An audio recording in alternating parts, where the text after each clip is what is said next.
The F42 error code on a Miele dishwasher indicates a problem with the power supply.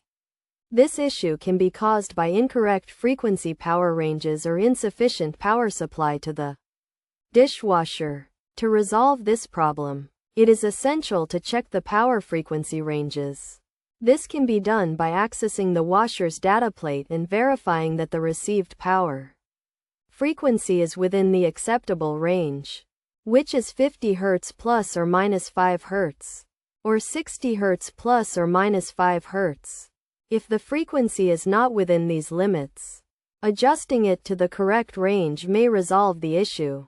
It is also crucial to check the amount of power supply to the dishwasher, ensuring it receives enough power to operate effectively.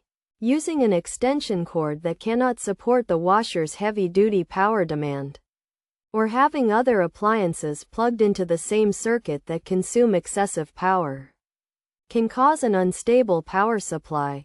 If the problem persists after trying these methods, it is recommended to contact qualified personnel for further assistance.